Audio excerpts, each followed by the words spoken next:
नमस्कार दोस्तों, स्वागत है आपका डीबी लाइव के इस खास कार्यक्रम ब्रेकिंग न्यूज़ में। इस कार्यक्रम के साथ मैं हूं समीर आत्मज मिश्र और हमारे साथ हैं अमलेंदु उपाध्याय जी, डीबी लाइव के ऑनलाइन एडिटर। आज की जो ब्रेकिंग खबर है, बड़ी न्यूज़ है, वो ये है कि बिहार में पूर्व मंत्री और वीआईपी पार्टी के नेता मुकेश सहनी के पिता की दरभंगा में गोली मार करके उनकी जान ले ली गई है। उनके मंगलवार की सुबह, आज सुबह जब उनके घर पर लोग उनसे मिलने के लिए गए तो वो बाहर नहीं निकले और वहाँ पर उनकी बॉडी पड़ी हुई थी, जैसा कि पुलिस ने बताया है। और इसको लेकर के तमाम तरह की जो राजनीतिक प्रतिक्रियाएं हैं वो आ रही हैं। बहुत ही ये दुर्भाग्यपूर्ण घटना है और चूंकि पिछले कई दिनों से लगातार बिहार के अलग अलग हिस्सों से, राजधानी पटना समेत कई इलाकों से इस तरह की खबरें आ रही हैं। इस खबर पर चर्चा के लिए, विस्तार से बातचीत के लिए हमारे पास कुछ वहाँ से इनपुट्स भी हैं, प्रतिक्रियाएं भी हैं। पुलिस का भी क्या कहना है, पुलिस क्या बता रही है। पुलिस ने प्राइमा फेसी यही बताया है कि वो अपने घर में थे और शायद ये जिस तरह से बहुत ही कह लीजिए कि उनकी बेरहमी से उनको मारा गया है, उनकी जान ली गई है, उनका शव जो है जिस तरह से क्षत विक्षत अवस्था में वहाँ पर मिला है, उसको लेकर के ये या तो किसी पुरानी दुश्मनी की बात कही जा रही है जिससे उनके परिजन इनकार कर रहे हैं। इसके अलावा कहा जा रहा है कि शायद हो सकता है कि लूटपाट के मकसद से वहाँ पर लोग गए हों, उन्होंने उनकी जान ली हो, उनको मारा हो। बहरहाल जो कुछ भी है, अभी ये इन्वेस्टिगेशन का पार्ट है, इसको लेकर के अभी पुलिस जांच कर रही है। एसआईटी का गठन कर दिया गया है। दरभंगा की जो एसपी आरए हैं, ग्रामीण हैं, उनकी अध्यक्षता में एक एसआईटी बना दी गई है। एसआईटी उनकी मृत्यु के कारणों की जांच कर रही है। मुकेश सहनी बिहार में पूर्व मंत्री रहे हैं। वीआईपी विकासशील इंसान पार्टी उनकी अपनी पार्टी है और एक जो वहाँ पर एक बड़ा समुदाय है, मछुआरा समुदाय, उसके बड़े नेता माने जाते हैं। काफ़ी प्रभाव है उनकी पार्टी का। लगभग उनकी जो अभी चुनाव से पहले, लोकसभा चुनाव से ठीक पहले, वो पहले एनडीए गठबंधन में थे लेकिन इंडिया गठबंधन में वो शामिल हो गए थे। उसको लेकर के राजनीतिक प्रतिक्रियाएं भी आ रही हैं। जाहिर सी बात है कि बिहार के लॉ एंड ऑर्डर को लेकर के तमाम आरोप लग रहे हैं।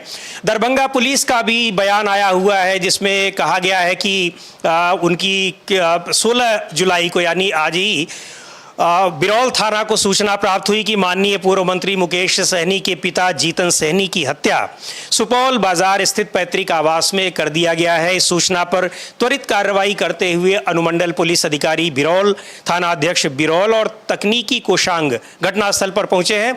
ये दरभंगा पुलिस का बयान है।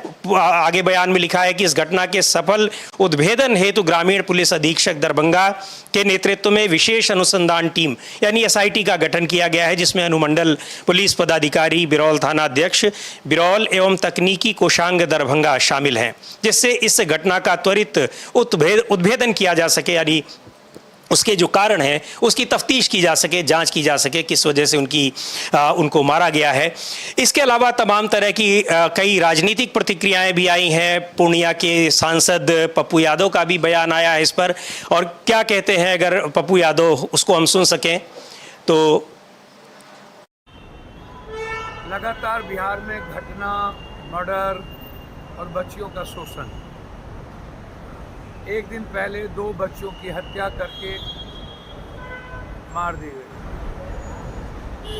इसके पहले मुजफ्फरपुर में नौकरी के नाम पर सैकड़ों बच्चों का शारीरिक और यौन शोषण। लगातार पटना, दानापुर में मर्डर पर मर्डर। बिहार के हर जिलों में हत्या का सिलसिला। और आज एक संघर्षशील लीडर मुकेश जी के पिता की हत्या। कंप्लीट रूप से रोम जल रहा था, नीरो बंसी बजा रहा। पूरा शासन प्रशासन महकमा लूटने में लगा हुआ, दूसरे पदाधिकारियों को फंसाने में लगा हुआ, दूसरे नेताओं को, दूसरे को इन्वॉल्व करने में। इन्हें लॉ एंड ऑर्डर से कोई मतलब नहीं। पूरा बिहार अपराधियों के चंगुल में है, भगवान भरोसे है। माफिया, अपराधी, पदाधिकारी और नेता के गठजोड़ से बिहार चल रहा है। हालात अच्छे नहीं हैं। नीतीश बाबू, सुशासन का क्या हुआ? क्या यही सुशासन है?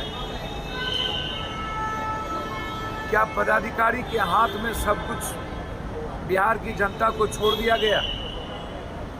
क्या बिहार के पदाधिकारी ही तय करेंगे बिहार के भविष्य को? मैं मुकेश सहनी जी की हत्यारे की गिरफ्तारी की मांग, एसपीडी ट्रायल, दोनों बच्चों की हत्यारे की गिरफ्तारी और एसपीडी ट्रायल की मांग करता हूं। और ऐसे पदाधिकारी जो अपराध में माफियाओं के साथ संलिप्त है उसको सस्पेंड और उस पर एफआईआर चलाने की मांग करता हूं। पप्पू यादव जो पूर्णिया से निर्दलीय सांसद हैं, उनका ये बयान बिहार के लॉ एंड ऑर्डर की सिचुएशन पर सवाल उठा रहे हैं, क्योंकि लगातार, जैसा पहले भी मैंने बताया कि पिछले कई दिनों से लगातार वहाँ पर इस तरह की घटनाएं आ रही हैं, जिसमें कई लोगों की जान गई है। भी पटना में 2 छात्रों की बॉडी लाश इसी तरह से मिली थी।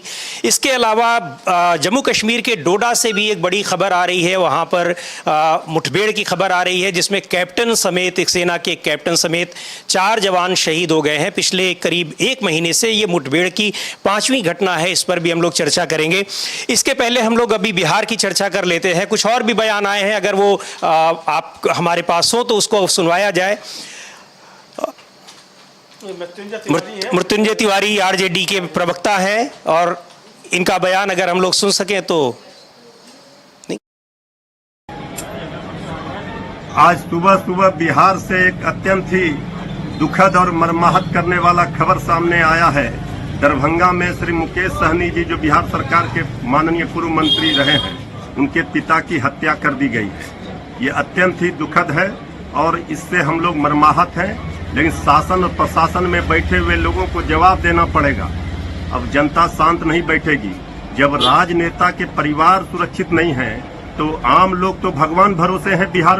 बिहार में अपराधी राज कायम हो गया है, अपराधियों का तांडव हो रहा है और ये जंगल राज का राग अलापने वाले बीजेपी के लोग और एनडीए के लोग अब चुप क्यों हैं? आदरणीय प्रधानमंत्री जी, आदरणीय मुख्यमंत्री जी को जवाब देना चाहिए। ये महाजंगल राज, अपराधी राज बिहार में कायम हो गया है। डबल इंजन की सरकार में एक इंजन भ्रष्टाचार और दूसरा इंजन अपराध की ओर है। ये बहुत ही अत्यंत ही दुखद खबर है और मुकेश सहनी जी के परिवार के साथ हमारी पार्टी, हम लोग सब लोग खड़े हैं इस दुख की। मृत्युंजय तिवारी राष्ट्रीय जनता दल के प्रवक्ता हैं, सरकार पर आक्षेप लगा रहे हैं और इनका भी ये कहना है कि लॉ एंड ऑर्डर की सिचुएशन इस तरह से ख़राब है। तो आखिर इसका क्या निदान है? अमलेंदु जी, ये लगातार बिहार में जिस तरह से खबरें आ रही हैं और बिहार के मुख्यमंत्री की बॉडी लैंग्वेज की पिछले 1 महीने से जिस तरह से चर्चाएँ हो रही हैं, उसके पहले से भी, तो ये क्या लग रहा है कि क्या बिहार में सब चीज़ें ठीक नहीं हैं या फिर इनको कंट्रोल कौन कर रहा है, नियंत्रित कौन कर रहा है? जैसा कि पप्पू यादव आरोप लगा रहे थे और भी लगातार ये आरोप लग रहे हैं कि वहां पर अधिकारियों के भरोसे ये सारी जो पूरी मशीनरी है वो चल रही है। इसको क्या कहा जाए? और चूंकि लगातार उस तरह की एक ही जैसी घटनाएं यहाँ दिखाई पड़ रही हैं। देखिए समझिए, जहाँ जहाँ भारतीय जनता पार्टी का शासन है और जहाँ जहाँ भारतीय जनता पार्टी के कब्जे में शासन है, सारे राज्यों में यही स्थिति है कि अधिकारी बेलगाम हो चुके हैं, वो चाहे बिहार हो और चाहे उत्तर प्रदेश हो। बिहार में भारतीय जनता पार्टी के कब्जे में शासन है, चूँकि नीतीश कुमार को उनका समर्थन है और नीतीश कुमार उनके बल पे काम कर रहे हैं। उत्तर प्रदेश में भी इसी तरीके के हालात हैं और ये लगातार, मतलब उत्तर प्रदेश में तो स्थिति ये है कि यहाँ विधायक जो वो खुद खड़े होकर के कहते हैं, प्रदर्शन करते हैं विधानसभा में जाकर के, 100 से ज़्यादा विधायक।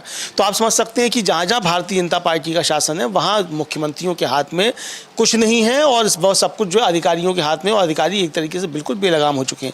बिहार में भी जिस तरीके के हालात सामने आ रहे हैं, ये साफ तौर पर जाहिर करता है लगातार घटनाएं जो हुई हैं बिहार में, जिस तरीके से लगातार बढ़ रही हैं जान लेने की घटना और संगठित अपराध बढ़ रहे हैं बिहार में, ये सबसे बड़ी बात है समीर जी। और ये संगठित अपराध और ये जंगल राज बिहार में जिस तरीके से बढ़ता जा रहा है, मतलब भारतीय जनता पार्टी जहाँ शासन में होगी वहाँ जंगल राज बढ़ता जाएगा। इससे ये संकेत मिलता है साफ तौर पर। बड़ी ये आज वाली जो घटना है बड़ी, चूंकि इसको एक इस तरह से देखा जाए कि इसका मतलब अपराधियों में डर नहीं है। एक पूर्व मंत्री हैं, उनके पिता हैं, अकेले वो घर में रह रहे हैं और इस तरह से उनके ऊपर अगर हमला कर दिया जाए, जैसा पुलिस का कहना है कि जिस वजह से भी हुआ, उनके यहाँ चाहे चोरी के मकसद से गया हो, डकैती के मकसद से, लेकिन ये बता रहा है कि अपराधियों का हौसला किस तरह से बढ़ा है। देखिए निश्चित तौर पे अपराधियों का हौसला बढ़ा हुआ, पुलिस उस पर क्या सफाई देती है, उसका क्या, जो हम लोगों ने दिखाया कि दरभंगा पुलिस जो है वो क्या कह रही है कि SIT बना देगी। ठीक है, SIT बना देगी, लेकिन घटना तो हो गई ना, कानून व्यवस्था के वो सवाल तो उठ गए ना। तो सवाल ये है कि कानून व्यवस्था ठीक क्यों नहीं है बिहार में, लगातार क्यों बिगड़ती जा रही है। मुख्यमंत्री खुद अधिकारियों के कभी हाथ जोड़ते फिर रहे हैं, कभी पैर छूते फिर रहे हैं, इसका मतलब मुख्यमंत्री का इकबाल खत्म हो गया जो पप्पू यादव आरोप लगा रहे हैं। और अधिकारियों पर भी आपका कंट्रोल नहीं रहा है। नहीं, बिल्कुल कंट्रोल नहीं रहा है और अधिकारी कहाँ से गवर्न हो रहे हैं। जी। सवाल ये है कि सवाल ये है कि अगर मुख्यमंत्री का आदेश नहीं चल रहा है, मुख्यमंत्री का इकबाल नहीं, और जो सुशासन बाबू समझे जाते थे और जिनकी यूएसपी बताई जाती साहब, उन्होंने कानून व्यवस्था ठीक कर दिए। ये कानून व्यवस्था तो जबरदस्त तरीके से खराब हुई है बिहार में।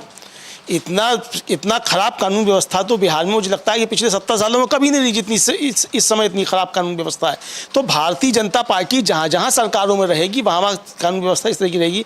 ये पूरे देश को क्या मणिपुर बनाना चाहते हैं, ये सवाल है समीर जी की। मणिपुर में जिस तरह की परिस्थितियाँ क्या उसी तरह की परिस्थितियाँ जहाँ जहाँ भारतीय जनता पार्टी की सरकारें हैं वहाँ इस तरह की परिस्थितियाँ बनेंगी। आप देखिए कि बिहार में जो ये हो रहा है कि ठीक है, अगर चोरी के इरादे से भी कोई घुसा था या किसी इरादे से घुसा था, इस तरीके की पुलिस बता रही है, बाद में चीज़ें सामने आएंगी चोरी की इरादे से घुसे थे या क्या थे। लेकिन अगर चोरी की इरादे से भी घुसे तो इसका मतलब चोरियां हो रही हैं बिहार में, बिल्कुल, तब भी कानून व्यवस्था पे सवाल है। और अगर इसके नहीं थे कोई पुरानी दुश्मनी थी तब भी कानून व्यवस्था पे सवाल है। अगर पुरानी दुश्मनी थी, जैसे कि थ्योरी आ रही है कि कोई पुरानी दुश्मनी थी, हालांकि उनका परिवार मना कर रहा है कोई पुरानी दुश्मनी नहीं थी, अगर पुरानी दुश्मनी थी तब पुलिस क्या कर रही थी। अगर आपको जानकारी थी पुलिस को कि कोई पुरानी दुश्मनी है तो एक इतनी बड़ी पार्टी का नेता जो है, उसका पिता अगर वहाँ रह रहा है तो उसको आप सुरक्षा नहीं देंगे।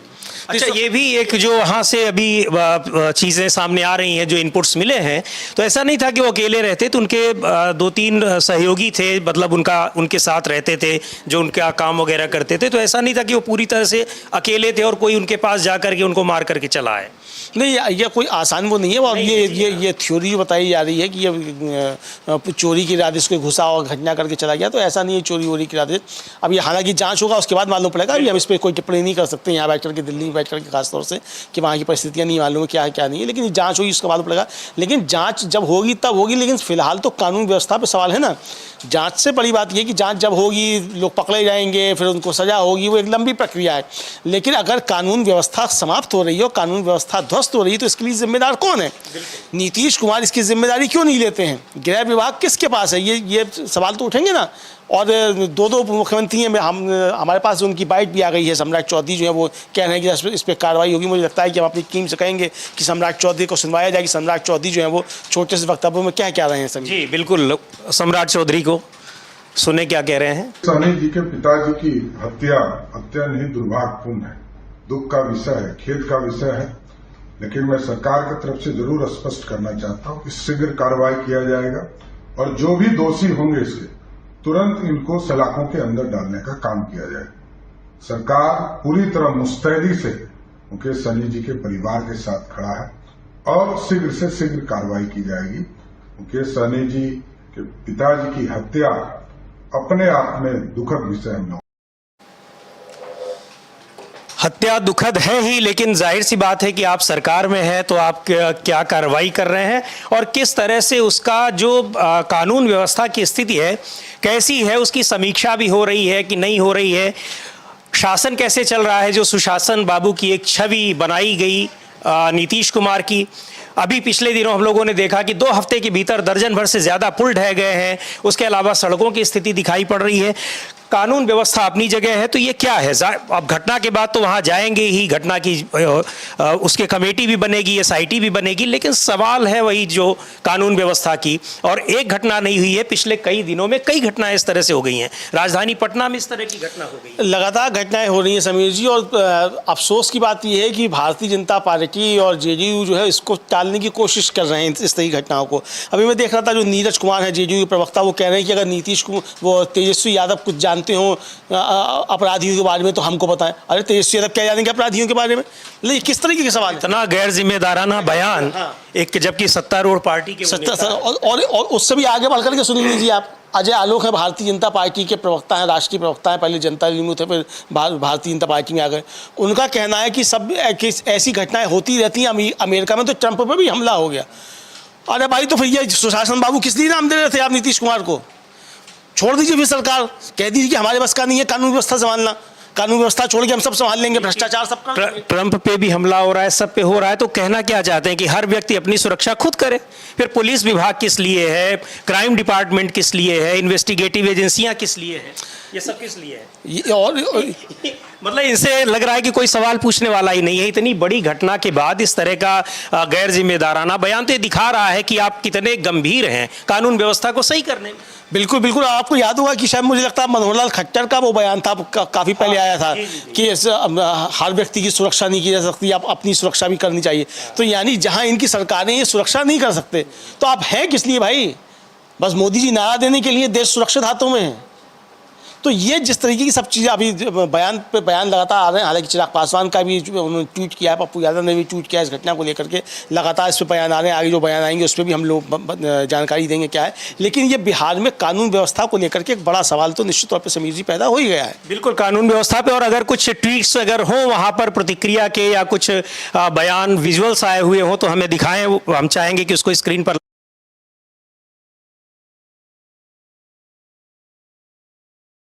एक्स अकाउंट है युवा बिहारी चिराग पासवान नाम से। वो लिख रहे हैं कि विकासशील पार्टी के संरक्षक भाई श्री मुकेश सहनी जी के पिताजी की निर्मम हत्या बेहद निंदनीय है। दोषियों को कतई बर्दाश्त नहीं किया जाएगा। जल्द से जल्द अपराधियों को चिन्हित कर उचित कार्रवाई की जाएगी। मुकेश सहनी एवं शोकाकुल परिजनों के प्रति मेरी और पार्टी की गहरी संवेदनाएं हैं। ये चिराग पासवान है बिहार से। इनकी पार्टी भी एनडीए गठबंधन में शामिल है, उस गठबंधन में शामिल है जिसकी है। तो एक सरकार का ये वहां पर पार्ट भले नहीं हो जरूर है और उनका ये ट्वीट है तो, लेकिन कम से कम उनका ये ट्वीट उस तरह का नहीं है जैसा कि आप बता रहे हैं कि भारतीय जनता पार्टी के नेताओं के ट्वीट्स हैं और उनके प्रवक्ताओं के ट्वीट्स हैं। प्रवक्ता छोड़िए, केंद्रीय मंत्री हैं रामनाथ ठाकुर, उनका बयान आया कि घटनाएं तो होती ही रहती हैं लेकिन इस पर कड़ी कार्रवाई की जाएगी। घटनाएं तो होती रहती हैं, इसका मतलब कि इस तरह की घटनाएं होती रहेंगी। जहां जहां भारतीय जनता पार्टी सरकार में शामिल है वहां इस तरह की घटनाएं होती रहेंगी। तो ये जिस तरीके के गैर जिम्मेदार बयान भारतीय जनता पार्टी के लोगों की तरफ से आ रहे हैं समीर जी, ये साफ तौर पर जाहिर करता है कि इनको कहीं से देश की सुरक्षा व्यवस्था से, कानून व्यवस्था से इनको कहीं कुछ लेना देना नहीं है। इनका लक्ष्य केवल सत्ता हासिल करना, सत्ता में बने रहना है और इसके लिए किसी भी हद तक जा सकते हैं। इस तरीके के गैर जिम्मेदार बयान जो है कि घटनाएं तो होती रहती हैं, घटनाएं होती रहती हैं, ये सीधे तौर पर ये दिखा रहा है कि या तो आप राजनीति आपको नहीं आती है, संवेदनाएं, आप संवेदनशील व्यक्ति नहीं है। घटनाएं होती रहती हैं, ये किसी जो स्टेट होता है, राज्य की जिम्मेदारी होती है कि घटनाओं को रोकने की कोशिश करे।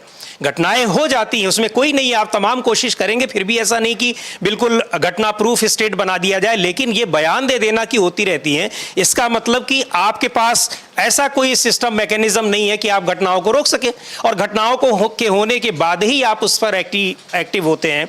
चूंकि आपकी पार्टी वहां पर मजबूत पार्टी है, भले ही नीतीश कुमार मुख्यमंत्री हो लेकिन भारतीय जनता पार्टी का कितना उस पर होल्ड है ये सबको पता है। तो इस तरह के जो जिम्मेदार नेताओं के बयान बहुत ही कहा जाएगा कि दुर्भाग्यपूर्ण है। इस तरह के बयान उनके नहीं आने चाहिए। ऐसा बयान वो क्यों दे रहे हैं, कैसे दे रहे हैं, ये बड़ी मतलब विचार करने वाली बात है, बड़ी महत्वपूर्ण बात है कि इस पर उनको कुछ कहा भी नहीं जा रहा है जिस तरह के बयान, और एक नेता के नहीं कई नेताओं के आ रहे हैं। तो ये थोड़ी सोचने वाली बात है किस तरह के बयान आप कैसे दे पा रहे हैं इतनी बड़ी घटना में। पप्पू यादव ने एक ट्वीट भी किया है और उन्होंने रावण राज उसको कहा है बिहार में जो कानून व्यवस्था उसको लेकर के। पप्पू यादव का ट्वीट भी हम देखते हैं, क्या है पप्पू यादव का ट्वीट। ये लिख रहे हैं कि पूर्व मंत्री मुकेश सहनी जी के पिता जीतन सहनी जी की दरभंगा में निर्मम हत्या बीजेपी के रावण राज का पुख्ता प्रमाण है। देखिए ये जो राज की तुलना भी अब की जा रही थी, तो पहले जंगल राज इस तरह के जो स्थितियां होती थी उनके लिए कहा जाता था। खैर पहले मैं इनका ट्वीट पूरा पढ़ लूं। हत्या दर हत्या से कोहराम मचा है, नीतीश जी के शासन का इकबाल खत्म हो गया है, अब प्रशासन अपराधियों के बजाय निर्दोषों को फंसाने का निजाम बन गया है, मुकेश जी के हम साथ हैं। तो ये रावण राज की उन्होंने तुलना की है। चूंकि बीजेपी और उसकी सहयोगी पार्टियां, खासतौर पर बीजेपी हमेशा राम राज की बात करती है कि उनकी पार्टियों की सरकार जहां पर है वो वहां पर बताते हैं कि राम राज है, तो वही रावण राज से तुलना पप्पू यादव कर रहे हैं। इस तरह की लगातार जो वहां पर अपराध की घटनाएं हो रही हैं। देखिए समीर जी, अपराध की घटनाएं सिर्फ राज्यों में नहीं हो रही हैं और अपराध की घटना इस तरह से देखिए कि जो जम्मू कश्मीर है, जिसको बताया गया था कि साहब 370 की वजह से आतंकवाद था और 370 हट गया तो आतंकवाद खत्म हो गया, उसी जम्मू कश्मीर में 5 बड़ी घटनाएं आतंकी हमलों की पिछले 1 महीने में हो चुकी हैं। जब से मोदी जी ने शपथ ली है तब से अब तक जो है, मतलब लगभग 1 महीने में 5 बड़ी घटनाएं हो चुकी हैं। आज सुबह ही जो है वो एक घटना हुई है जिसमें डोडा में हुई है, जिसमें 4 जो है जवान शहीद हुए हैं, जिसमें एक कैप्टन उसमें राहुल गांधी का भी ट्वीट आ गया है। राहुल गांधी ने उसमें लिखा है कि आज जम्मू कश्मीर में फिर से एक आतंकी मुठभेड़ में हमारे जवान शहीद हो गए। शहीदों को विनम्र श्रद्धांजलि अर्पित करते हुए शोक संतप्त परिवारों को गहरी संवेदनाएं व्यक्त करता हूं। एक के बाद एक ऐसी भयानक घटनाएं बेहद दुखद और चिंताजनक हैं। लगातार हो रहे ये आतंकी हमले जम्मू कश्मीर की जर्जर स्थिति बयान कर रहे हैं। भाजपा की गलत नीतियों का खमियाजा हमारे जवान और उनके परिवार भुगत रहे हैं। हर देशभक्त भारतीय की ये मांग है कि सरकार बार बार हो रही सुरक्षा चूकों की पूरी जवाबदेही लेकर देश और जवानों के गुनहगारों पर कड़ी से कड़ी कार्रवाई करे। दुख की इस घड़ी में पूरा देश आतंकवाद के खिलाफ एकजुटता से खड़ा है।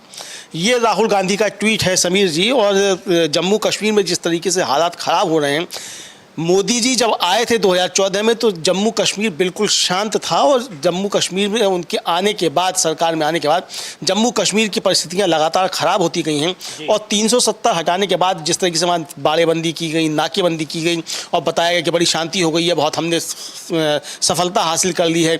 विदेशों से ला करके यहाँ दिखाए गए सांसदों को कि कश्मीर कैसा है, ये सारे प्रहसन किए गए, और आज तक वहाँ चुनाव कराने की हिम्मत नहीं पड़ पा रही है। सुप्रीम कोर्ट का चूँकि आदेश है तो अब चुनाव कराए जाने हैं, तो और उसके बाद भी जो तैयारी की जा रही है। लेकिन ये जिस तरीके से एक महीने के अंदर समीर जी ये 5 बड़ी घटनाएं हैं। कठुआ में भी हुई, कठुआ में हुई, और तब हम लोग ये उस समय जिक्र कर रहे थे कि वहां पे जो घटना हुई, और प्रधानमंत्री जी ने पार्लियामेंट में ये बयान दिया कि हम घर में घुस करके मारते हैं। सीधे तौर पर उस कठुआ की घटना में और भी जो घटनाएं थी उस समय नेताओं का, खास तौर से हम लोगों ने, शायद फारूक अब्दुल्ला जी कह रहे थे, सीधे तौर पर कह रहे थे कि इसमें हमारे पड़ोसी देश का, पाकिस्तान का हाथ है। क्या कर रहे हैं, एक महीने के भीतर 5-5 घटनाएं इस तरह से हो जा रही हैं मुठभेड़ की, इतने जवान शहीद हो रहे हैं। अब वो सारा तेवर कहाँ चला गया है, किस तरह की कार्रवाई हो रही है, ये बहुत हैरानी की बात नहीं। घटनाओं को हम रोक भी नहीं पा रहे हैं। इंटेलिजेंस फेलियर है, क्या है, कैसे है, क्यों हो रहा है? इंटेलिजेंस फेलियर है, और सबसे बड़ी बात यह कि अगर सरकार कमजोर होगी तो इंटेलिजेंस फेलियर भी होंगे। और सरकार कमजोर है, इस बात को समझने की आवश्यकता है। सरकार बहुत कमजोर है और मोदी सिर्फ भाषण देने के अलावा और कुछ कर नहीं रहे हैं।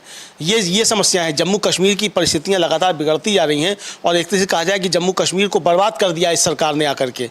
तो ये जो इनके क्रियाकलाप हैं समीर जी, और कहा तो ये गया था, जब मुझे याद अच्छे तरीके से, जब 370 हटाए जाने को बहस चल रही थी संसद में, अमित शाह दहाड़ रहे थे संसद में, कह रहे थे कि इसकी वजह से ही आतंकवाद है, और ये खत्म हो जाएगी तो आतंकवाद खत्म हो जाएगा।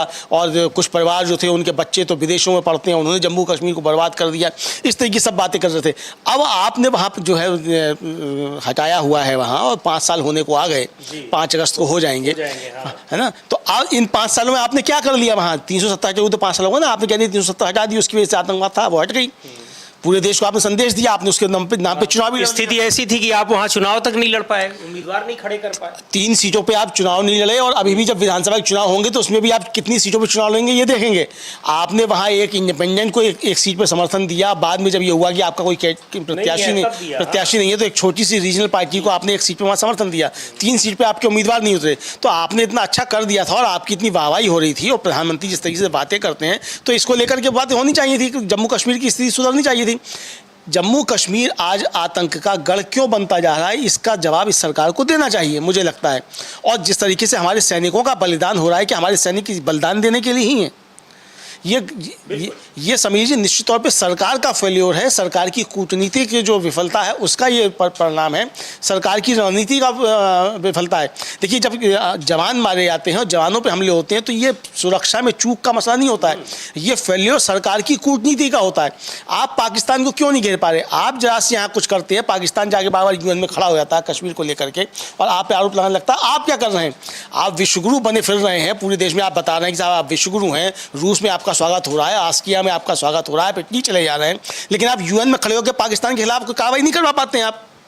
बिल्कुल, ये बहुत गंभीर मसला है, और ये चूंकि नई इसका मतलब ये है कि एक जो अभी आपने बात की, एक उससे ये भी मीनिंग निकल रही है कि ये जो लगातार इस तरह की घटनाओं को अंजाम दे रहे हैं, आतंकी घटनाओं को अंजाम दे रहे हैं, उनको भी ये पता है कि सरकार कमज़ोर है, सरकार की स्थिति कमज़ोर है, निर्णय लेने में वो सक्षम नहीं है, या फिर वो कार्रवाई करने में सक्षम नहीं है। तो इस तरह का मैसेज अगर उनके पास पहुँच रहा है, क्योंकि 1 महीने के भीतर इस तरह से बड़ी आतंकी घटनाएँ, ये बहुत ये दुर्भाग्यपूर्ण है और बहुत गंभीर घटना है। इसको लेकर के लगातार चिंता भी जताई जा रही है और दूसरी ओर यह है कि जो कार्रवाई हो रही है उन कार्रवाइयों से भी उनको सीख नहीं मिल रही है आतंकवादियों को। तो इसका मतलब ये है कि वो कितनी तैयारी के साथ वहाँ पर है और जाहिर सी बात है कि जो तमाम सिस्टम के जो पार्ट हैं उनमें एजेंसियों में कई लेवल पर जो फॉल्ट है उसी की वजह से लगातार एक इलाके में इस तरह से घटनाएं जम्मू कश्मीर में हो रही हैं। अब इस पर अभी मेरे ख्याल से कोई सरकार का, रक्षा मंत्री का कोई बयान नहीं आया है। आता है तो उसको हम लोग ज़रूर दिखाएंगे अभी डोडा को लेकर के। लेकिन एक बार फिर से आते हैं अगर हम लोग बिहार की घटना पर, और बिहार की घटना पर लगातार प्रतिक्रियाएं आ रही हैं। और पप्पू यादव को हम लोग सुनवा ही चुके हैं, सम्राट चौधरी को। पप्पू यादव के एक बार, जी हाँ, गंभीर सवाल पप्पू यादव उठा रहे हैं, एक बार उनको सुना जाए। पप्पू यादव का बयान एक बार अगर फिर से हम लोग सुन पाए। लगातार बिहार में घटना, मर्डर और बच्चियों का शोषण। एक दिन पहले 2 बच्चों की हत्या करके मार दी गई। इसके पहले मुजफ्फरपुर में नौकरी के नाम पर सैकड़ों बच्चों का शारीरिक और यौन शोषण। लगातार पटना, दानापुर में मर्डर पर मर्डर। बिहार के हर जिलों में हत्या का सिलसिला। और आज एक संघर्षशील लीडर मुकेश जी के पिता की हत्या। कंप्लीट रूप से रोम जल रहा था, नीरो बंसी बजा रहा। पूरा शासन प्रशासन महकमा लूटने में लगा हुआ, दूसरे पदाधिकारियों को फंसाने में लगा हुआ, दूसरे नेताओं को, दूसरे को इन्वॉल्व करने में। इन्हें लॉ एंड ऑर्डर से कोई मतलब नहीं। पूरा बिहार अपराधियों के चंगुल में है, भगवान भरोसे है। माफिया, अपराधी, पदाधिकारी और नेता के गठजोड़ से बिहार चल रहा है। हालात अच्छे नहीं हैं। नीतीश बाबू, सुशासन का क्या हुआ? क्या यही सुशासन है? क्या पदाधिकारी के हाथ में सब कुछ बिहार की जनता को छोड़ दिया गया? क्या बिहार के पदाधिकारी ही तय करेंगे बिहार के भविष्य को? मैं मुकेश सहनी जी की हत्यारे की गिरफ्तारी की मांग, एसपीडी ट्रायल, दोनों बच्चों की हत्यारे की गिरफ्तारी और एसपीडी ट्रायल की मांग करता हूं। और ऐसे पदाधिकारी जो अपराध में माफियाओं के साथ संलिप्त है उसको सस्पेंड और उस पर एफआईआर चलाने की मांग करता हूं। तो पूर्व मंत्री मुकेश सहनी के पिता की बिहार के दरभंगा में उनको मार दिया गया है और उसको लेकर के ये पप्पू यादव हैं सवाल उठा रहे हैं कि बिहार में किस तरह से कानून व्यवस्था की स्थिति है, कितनी ख़राब हो गई है। वो पिछले कई दिनों की घटनाओं का भी एक ब्यौरा दे रहे थे। पटना में 2 छात्रों को मारा गया, उसके अलावा बिहार के अलग अलग इलाकों से इस तरह की घटनाएं लगातार हो रही हैं। और ये जो बड़ा सवाल ये उठा रहे हैं कि बिहार में जो सुशासन के नाम से नीतीश कुमार मुख्यमंत्री हैं वो नहीं, बल्कि वहाँ के पदाधिकारी से उनका मतलब है कि वहाँ के अधिकारी, ऑफिसर्स जो हैं वही पूरी सरकार को चला रहे हैं। इसका मतलब कि अपने अफसरों पर नीतीश कुमार का, मुख्यमंत्री का कोई कंट्रोल नहीं है। लेकिन आपको बता दें कि वहाँ जनता दल यूनाइटेड की सरकार है, भारतीय जनता पार्टी के सहयोग से वो सरकार है। बीजेपी के भी मंत्री हैं वहाँ पर, डिप्टी सीएम हैं। तो अकेले नीतीश कुमार ही जिम्मेदार नहीं है, सारे लोग जिम्मेदार हैं। पर जिस तरह से उन पार्टियों के नेताओं के गैर जिम्मेदार बयान आ रहे हैं वो इस दुखद घटना से भी ज़्यादा कहीं दुर्भाग्यपूर्ण और दुखद हैं। तो जो ये बयान अभी जो सवाल उठा रहे हैं, और चूंकि वो अभी आपने कहा भी कि बीजेपी शासित राज्यों में इस तरह की शिकायतें कई जगहों से, उत्तर प्रदेश में भी हैं, यहाँ भी ये सवाल उठते हैं कि अधिकारी जो है वो बेलगाम है और इसी को लेकर के पार्टी के नेताओं के भीतर एक द्वंद्व चल रहा है और एक उथल पुथल मची हुई है, आरोप लग रहे हैं। तो ऐसा क्यों है? बीजेपी की पूर्ण बहुमत की सरकारें जहां हैं वहां पर तो मान लीजिए वो जेडीयू के साथ सरकार में है, पूर्ण बहुमत सरकारों में भी अफसरों के भरोसे इतना नेता लोग क्यों रहते हैं? और भी जगहों पे, ऐसा नहीं कि केवल जहां बीजेपी शासित राज्य हैं, कुछ और जगहों पे भी। इसके पहले हम लोगों ने देखा था कि उड़ीसा में वही सरकार थी और उसका खामियाजा भी भुगतना पड़ा कि सरकार से वो बाहर हो गई। ऐसा क्यों होता है?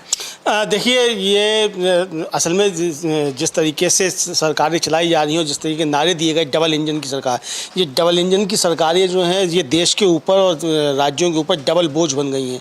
यानी किसी की कोई जिम्मेदारी नहीं हो, डबल इंजन की सरकारें सब जगह हैं जहाँ जहाँ ये डबल इंजन की सरकारें। उसकी परिभाषा तो अभी मृत्युंजय तिवारी भी दे रहे थे आरजी नेता की, एक इंजन तो भ्रष्टाचार है और दूसरा इंजन जो है वो अपराध है। हाँ, तो ये अपराध और भ्रष्टाचार का इंजन जो है ये और ये केवल बिहार की स्थिति नहीं है समीर जी, ये तमाम जगहों पे है जहाँ जहाँ भारतीय जनता पार्टी की सरकारें डबल इंजन की सरकारें हैं। ये हम लोग देख रहे हैं कि वहाँ की किस तरीके से कानून व्यवस्था खराब होती जा रही है, किस तरीके से भ्रष्टाचार बढ़ता चला जा रहा है। अभी उत्तर प्रदेश का एक वीडियो वायरल हो रहा है, उनके एक नेता हैं वो कहते जा रहे हैं कि उन्होंने अपने जीवन में इतना भ्रष्टाचार कभी नहीं देखा जितना इन पिछले 5 सालों में उन्होंने भ्रष्टाचार देखा है, मतलब राज्य में। और वो कह रहे हैं कि बिना पैसे के कोई काम कहीं नहीं होता है किसी भी तरीके से।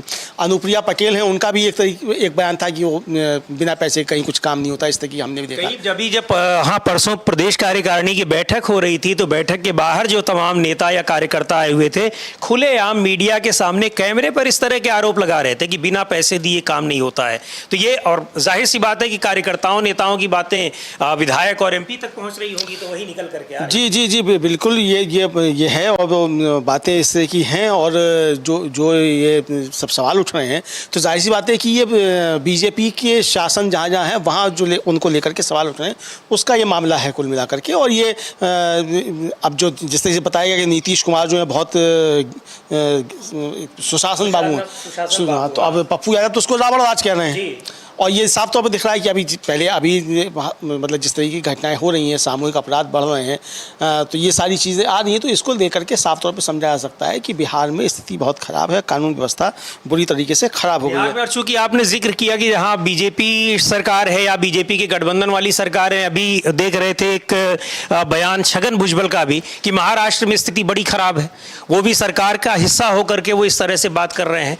तो ये आखिर स्थितियाँ ये क्यों बन रही हैं? और सरकारें जहां पर हैं वो गठबंधन की सरकारों में तो एक बार समझ में आ रहा है, लेकिन क्यों समझ में आ रहा है? अगर सरकार में कंट्रोल नहीं है भारतीय जनता पार्टी के मंत्रियों का, नेताओं का, तो सरकार से अलग हो जाना चाहिए या फिर उस सरकार को बर्खास्त कर देना चाहिए। केंद्र में आपकी सरकार है, सबसे इंपॉर्टेंट लॉ एंड ऑर्डर होता है और जो आर्टिकल 356 को यूज करने का जो सबसे बड़ा क्राइटेरिया होता है वो यही होता है कि अगर वहां पर लॉ एंड ऑर्डर की स्थिति नहीं सरकार वहां की कंट्रोल कर पा रही है तो सरकार को बने रहने का अधिकार नहीं है। पर दिक्कत यह है कि लॉ एंड ऑर्डर की स्थिति को उसका पैरामीटर ही नहीं पता चल रहा है कि कब उसको खराब माना जाएगा, कब अच्छा माना जाएगा। अब जो भाजपा के प्रवक्ता हैं अजय आलोक, वो कह रहे हैं कि साहब सभ्य समाज में घटनाओं को नहीं रोका जा सकता, सभ्य समाज में घटनाओं को नहीं रोका जा सकता। अमेरिका में डोनाल्ड ट्रंप तक पर हमला हो गया, अमेरिका से बड़ा सुपर पावर तो इस दुनिया में कोई नहीं है, फिर भी ट्रंप पर हमला हो गया। हाँ, उन्होंने एक्शन लिया, हमलावर को तुरंत मार गिराया।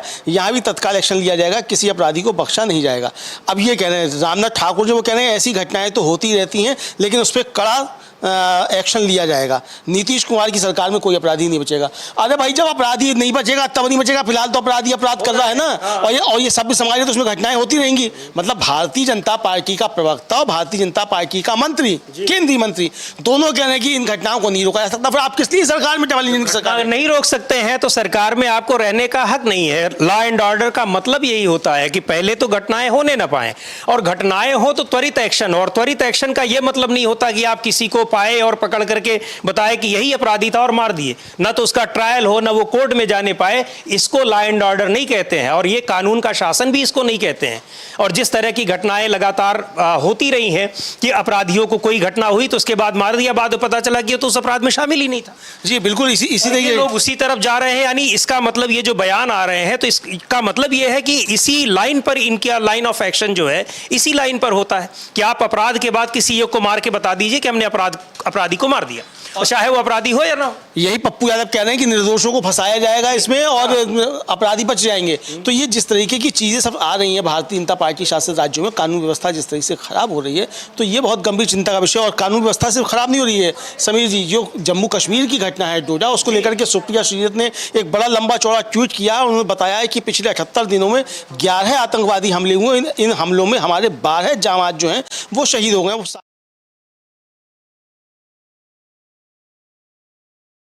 ब्यौरा दिया हुआ है कि 26 जून का है, 12 जून का, उसके पहले 11 जून को 2 घटनाएं हो रही हैं। फिर 9 जून का है, 28 अप्रैल का है, यानी ये जो पूरा का पूरा ब्यौरा दिया है कि 78 दिन में 11 हमले। 78 का दिन का मतलब है लगभग 2.5 महीने में। बहुत बड़ी बात है, ये बड़ी गंभीर बात है कि इतने कम दिनों में जम्मू कश्मीर इलाके में ही एक जिसको कहा जा रहा है इस समय सबसे सुरक्षित क्षेत्र है, पूरी तरह से वो वहाँ पर सारी उसको बिल्कुल नियंत्रण में बताया जा रहा है। स्थितियाँ यहाँ तक कि डल झील में आप जाइए और सैर करके आइए, बिल्कुल वहाँ पर सेफ है, सारी चीज़ें हैं।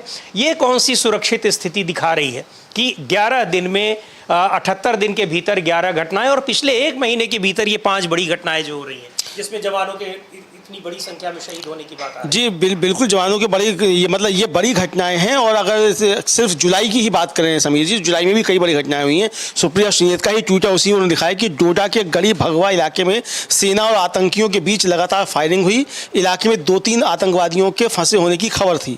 8 जुलाई को कठुआ में आतंकियों द्वारा सेना के वाहन पर ग्रेनेड से हमला, 5 जवान शहीद और 5 घायल हैं।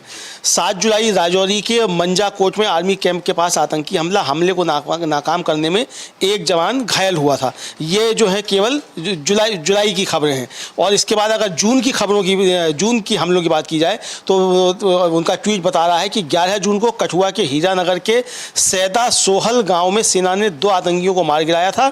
आतंकियों के हमले में 1 सीआरपीएफ कांस्टेबल की जान चली गई थी। 9 जून को रियासी में शिव खेड़ी से कचरा जा रही श्रद्धालुओं के बस पर आतंकियों ने 25-30 राउंड फायरिंग की। हमले में ड्राइवर को गोली लगी और बस खाई में गिर गई। हमले में बच्चों समेत 9 श्रद्धालुओं की मौत हुई थी। ये 9 जून वही तारीख है समीर जी जिस दिन नरेंद्र मोदी शपथ ले रहे थे और उस समय ये घटना हुई। तो ये इस तरह की जो घटनाएं आ रही हैं, ये सब जाहिर करती हैं कि सरकार का ध्यान सिर्फ लफाजी करने पे है। सरकार का ध्यान कानून व्यवस्था पे नहीं है और बॉर्डर भी असुरक्षित है और देश के अंदर भी जो है स्थितियाँ ठीक नहीं हैं। ये अब अरुणाचल प्रदेश को लेकर के बराबर खबरें आ रही हैं, साहब वहाँ वो चीन जो है बांध बना रहा है, चीन अपनी बना ले रहा है, कॉलोनियाँ बना ले रहा है। लद्दाख में जो है वो सोनम वांगचुक जो पर्यावरण कार्यकर्ता हैं वो लगातार बैठे अनशन पे और उनकी मांग रही है कि भाई हमको लेकर के चलिए। चरवाहे आकर के बता रहे हैं कि हम अपने क्षेत्र में नहीं जा सकते।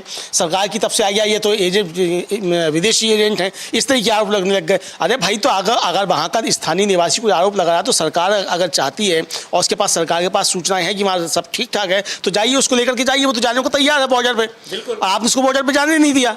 और सरकार काम किस तरह से कर रही है उसका एक नमूना, एक और महत्वपूर्ण खबर है अभी इस पर, डोडा की घटना पर और ये बिहार की जो घटना है इस पर हम लोग अभी चर्चा जारी रखेंगे।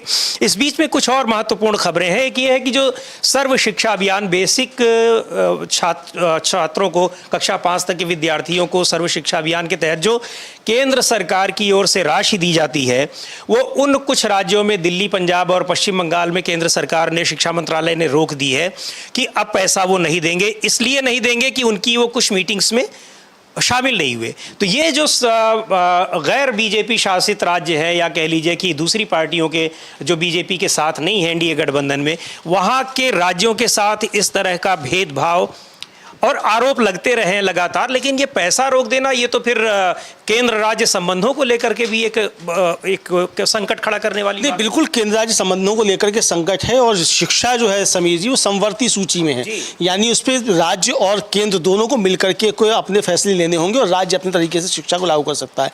इन्होंने जो नई राष्ट्रीय शिक्षा नीति 2020 जिसको लागू किया, उसको लेकर के इन्होंने बिना राज्यों की सहमति के लागू कर दिया। अब आप ये बताइए कि राज्य अपनी स्थिति किस तरीके से बताएंगे। तो ये जो है इस तरीके से, और ये है क्या, पैसा क्यों रोका गया? पैसा इसलिए रोका गया कि इन राज्यों ने प्रधानमंत्री school for rising India PM Shri योजना जो है उसमें भाग लेने से इनकार कर दिया। अरे प्रधानमंत्री की अगर कोई योजना है, राज्य उसमें हिस्सा लेना नहीं चाहते तो उनका अपना मसला है, वो शिक्षा संवर्ती सूची में अपने हिसाब से लागू करेगा। आप जो नई शिक्षा नीति लेकर के आए, आप उसमें जो है वो विद्या भारती का एजेंडा अगर आप लागू करेंगे, आरएसएस का एजेंडा आप उसमें लागू करेंगे तो पूरा देश तो आरएसएस को नहीं पढ़ाएगा। जिसके लिए आप धन दे रहे हैं उसको उसमें कोताही कर रहे हो, वो ना लागू कर रहे हो, तो उसमें आप एक्शन ले सकते हैं। नहीं, और देखिए लगातार जो मतलब राजीव गांधी की जो नई शिक्षा नीति आई थी 1986 में जो नई शिक्षा नीति आई थी, उसमें भी ये कहा गया था कि प्राथमिक शिक्षा जो है उस पर ज़्यादा जोर देना है। उसके बाद फिर राइट टू एजुकेशन आया, उसमें भी ये था कि प्राथमिक शिक्षा पर जोर देना है और कोई भी स्कूल की मना नहीं कर सकता और क्षेत्र के आसपास के बच्चे जो किसी भी स्कूल में जाकर हर विद्यार्थी को पढ़ने का अधिकार है। ये उसी प्राथमिक शिक्षा का पैसा है समीर जी जो रोका गया है। ये है प्राथमिक विद्यालय शिक्षा कार्यक्रम समग्र शिक्षा अभियान SSA, इसका पैसा रोका गया है। यानी कि आप राज्यों के साथ ये भेदभाव कर रहे हैं। GST का पैसा आप नहीं देते, GST का पैसा भी आप नहीं दे रहे। राज्यों के मुख्यमंत्रियों को बार बार दिल्ली आना पड़ता है, वित्त मंत्री से मिलना पड़ता है, प्रधानमंत्री से मिलना पड़ता है। राज्यों के मुख्यमंत्री अपने विधायकों के साथ आकर के यहाँ धरने पर बैठते हैं दिल्ली में कि भाई हमारा पैसा हमको दो। अभी DK शिव कुमार का बयान था कि पिछले इस साल जो पिछले उसमें वित्तीय वर्ष में 49,000 करोड़ का नुकसान हुआ कर्नाटक को, जो उसका हिस्सा था GST का वो उसको नहीं मिला, उसका नुकसान हुआ। तो आपने जो GST लेकर के आए उससे भी आप उसका पैसा नहीं देंगे राज्यों का। यानी कुल मिलाकर के सारा आप हड़प लेंगे और अब देश बेचने का कार्यक्रम आप करेंगे और वो पैसा कहाँ जाएगा कुछ पता नहीं चलता है। अभी जो खबरें आ रही हैं समीर जी, वो खबरें ये आ रही हैं कि जो इनकम टैक्स है जी, इनकम टैक्स अब सबसे बड़ा सरकार का आय का जरिया बन गया है और कॉर्पोरेट टैक्स पीछे चला गया है। कॉर्पोरेट टैक्स पे छूट दे दी गई है, कॉर्पोरेट टैक्स कम कर दिया गया है, इनकम टैक्स के स्लैब बढ़ा दिए गए हैं, खाल खींची जा रही है लोगों की। यानी जिसके वेतनभोगी जो है व्यक्ति है उसकी तो आप खाल खींच लेंगे, 30% के स्लैब में वो आ गया। कॉर्पोरेट को आपने उसमें छूट दे दी और GST भी जो नंबर 2 पे है कलेक्शन में, मतलब GST भी उसके बाद है इनकम टैक्स के बाद। तो ये अभी एक कंपनी है, कोई राठी कंपनी है, उसकी रिपोर्ट आई है अभी पिछले साल को लेकर के, उसने बताया है कि इनकम टैक्स जो सरकार का सबसे बड़ा स्रोत का जरिया बन गया है। तो आप समझिए कि कॉर्पोरेट टैक्स को छूट दी जा रही है, कॉर्पोरेट को मौज करने दी जा रही है, उनके लोन जो है वो राइट ऑफ किए जा रहे हैं और आम आदमी की खाल खींची जा रही है इनकम टैक्स के जरिए भी, GST के जरिए भी, डीजल पेट्रोल पे सेस के जरिए भी, टोल टैक्स के जरिए भी, हर तरीके से आम आदमी की खाल खींची जा रही है और फायदा कॉर्पोरेट घरानों को पहुंचाया जा रहा है। तो ये सरकार कॉर्पोरेट घरानों की है कि आम जनता की है, ये सवाल अब लगातार उठ रहे हैं। राहुल गांधी लगातार, विपक्ष के और नेता भी, खासतौर पर राहुल गांधी तो इस सवाल को लेकर के हमेशा ही काफ़ी मुखर रहे हैं और अभी भी वो इन बातों को उठाते रहते हैं। बिहार में अभी अगर कुछ ये अब उनके नाम भी आ रहे हैं कि जो डोडा में जो जवान शहीद हुए हैं उनमें एक सेना के कैप्टन हैं और 4 अन्य जवान हैं, उन लोगों के नाम आ रहे हैं। सिपाही अजय हैं, सिपाही विजेंद्र हैं और उस पे अभी हालांकि कोई, मुझे लग रहा है कि अभी भी कोई सरकारी बयान नहीं आया है रक्षा मंत्रालय की ओर से या रक्षा मंत्री की ओर से, लेकिन विपक्ष के नेताओं के जो बयान आए, अभी हमने राहुल गांधी के और कांग्रेस पार्टी की प्रवक्ता सुप्रिया श्रीनेत के बयान सुनाए कि पिछले, उन्होंने ट्वीट किया है कि 78 दिनों में 11 इस तरह की घटनाएं, पिछले 78 दिनों में 11 घटनाएं और पिछले 1 महीने के भीतर, यानी जब से नई सरकार बनी है, मोदी सरकार NDA की तीसरी बार सरकार बनी है, तब से लेकर के अब तक 5 बड़ी घटनाएं इस तरह की ये जम्मू कश्मीर में हो चुकी हैं, आतंकी घटनाएं, और उसमें कई जवान अब तक शहीद हो चुके हैं। माफ कीजिएगा, बिहार में अगर कुछ और इनपुट आए हो या कोई नई जानकारी हो या कुछ और प्रतिक्रियाएं आई हो तो उसको दिखाया जाए। राहुल गांधी का ट्वीट एक बार डोडा पे और लिख लिया जाए, क्योंकि राहुल गांधी ने बहुत गंभीर सवाल उठाए हैं। तो राहुल गांधी क्या कह रहे हैं इसको हम देखते हैं। हम अपनी टीम से कहेंगे कि राहुल गांधी का ट्वीट अगर स्क्रीन पर ला सकें तो बेहतर रहेगा। हाँ, तो अभी ट्वीट आता है, ट्वीट राहुल गांधी का ट्वीट अगर वो दिखाया जा सके, जिसमें उन्होंने इस पर काफ़ी अफसोस जताया है और एक ये इस पर चिंता जताई है कि भाई लगातार इस तरह की घटनाएं अगर वहाँ पर हो रही हैं तो वो गंभीर चिंता का विषय है। और इधर एक खबर पड़ोसी देश पाकिस्तान से भी है समीर जी, हालांकि वो कल ही खबर आ गई थी, लेकिन फिर भी उसकी चर्चा करना जरूरी है। वहाँ जो पाकिस्तान, इमरान खान की पार्टी है पाकिस्तान तहरीक इंसाफ PTI, उस पर देश में अशांति पैदा करने की कथित कोशिश के लिए प्रतिबंध लगाया जाएगा। यानी कि यहाँ जिस तरीके से चुनाव से पहले खाते सीज किए जा रहे थे, मुख्यमंत्रियों को जेल में डाला जा रहा था, ये रोल मॉडल पाकिस्तान था। पाकिस्तान का जो है, जो वहाँ की जो हालात हैं उनका जो था यहाँ वो किया जाता है। चूँकि हमने देखा कि किस तरीके से पाकिस्तान में सुप्रीम कोर्ट पे कब्जा करने की कोशिश की गई सत्ताधारी दल की तरफ से, वहाँ जिस तरीके से आया। वहाँ के अभी जो बिलावल भुट्टो हैं उनका बयान आया कि हाँ वास्तव में धांधलियाँ हुई हैं वहाँ के चुनाव में, यहाँ भी धांधलियों के आरोप लग रहे हैं। अब ये खबर आ रही है कि जो चुनाव आयोग है वो चुनाव आयोग ने अब जो मॉक पोल कराएगा, जो सुप्रीम कोर्ट की आदेश है मॉक पोल में, अब वो विपक्षी दलों को या जो चुनाव लड़ रहे हैं उनको शामिल कर सकता है कि वो 1400 वोट डाल के मॉक पोल में हिस्सा ले सकते हैं। तो अब ये चुनाव आयोग जो सख्त मतलब चुनाव आयोग को जो आदेश मिले हैं सुप्रीम कोर्ट की तरफ से, और अभी उसमें सुनवाई जारी है ईवीएम मशीनों को लेकर के, उस पर आगे भी जारी रहेगा। इंटरिम आदेश आ गए थे चुनाव के दौरान में, तो इंटरिम आदेश में ही ये आ गया था कि आपको उसमें शामिल करना पड़ेगा मॉक पोल में। तो उस पर अब वो आ गया है कि 1400 वोट तक जो है वो डाले जाएंगे मॉक पोल में, उसको विपक्षी लोग जो जाकर के देखेंगे ताकि मशीनों की जाँच हो सके।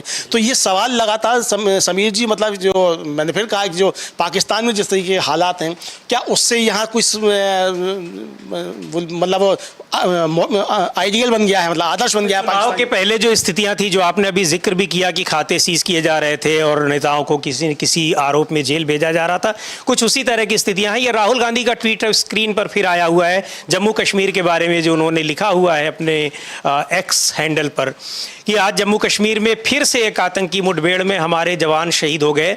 शहीदों को विनम्र श्रद्धांजलि अर्पित करते हुए शोक संतप्त परिजनों को गहरी संवेदनाएं व्यक्त करता हूं।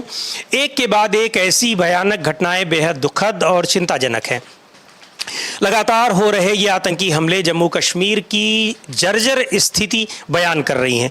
जम्मू कश्मीर की जर्जर स्थिति शब्द देखिए कि ये इस्तेमाल हुआ है, और वास्तव में जहां की आपका पिछले 2-2.5 महीने के भीतर 11 आतंकी हमले हो जाए तो निश्चित तौर पर वो स्थिति, उसको जर्जर ही कहा जाएगा।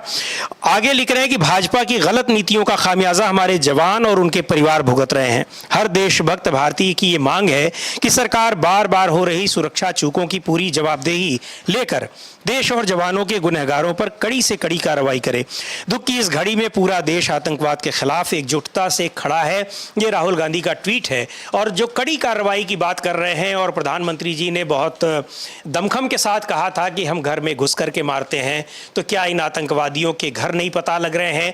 इनको कहाँ से शह मिल रही है, कहाँ से इनको हथियार मिल रहे हैं, कहाँ से इनका ब्रेन वॉश किया जा रहा है, उसका पता नहीं चल पा रहा है, या फिर सारी चीज़ों की जानकारी होते हुए उन पर कार्रवाई नहीं की जा रही है? क्योंकि अगर कार्रवाई हो रही होती तो इस तरह से लगातार घटनाएं ना होती और जवान लगातार हमारे शहीद ना होते। देखिए समीर जी, अब खबर क्या आ रही है, मतलब अब ये जो कॉर्पोरेट मीडिया है उसमें खबर आ रही है कि पाकिस्तान जो ड्रोन से हथियार गिरा रहा है, ये बताया जा रहा है। तो ड्रोन से क्या वो आतंकवादी भी गिरा रहा है? और अगर ड्रोन से वो गिरा रहा है हथियार और आतंकवादी गिरा रहा है, तो आप क्या कर रहे हैं? क्या ड्रोन इतनी बड़ी वो टेक्नोलॉजी, रडार, वो रॉकेट टेक्नोलॉजी थोड़ी है कि उसको हम भेद नहीं सकते हैं? अच्छा, इससे पहले पंजाब का जब चुनाव होना था उससे पहले एक संशोधन किया गया। BSF को इलाके के कब्जे में कानून व्यवस्था दे दी गई बॉर्डर के 50 किलोमीटर के एरिया तक। उस पर पंजाब सरकार ने बहुत सख्त आपत्ति जताई थी। अब 50 किलोमीटर तक का एरिया बॉर्डर सिक्योरिटी फोर्स के पास है, तो ये ड्रोन की जिम्मेदारी किसकी है? और अगर पंजाब में ये घटनाएं जम्मू कश्मीर हो रही हैं तो वहाँ LG किसका है?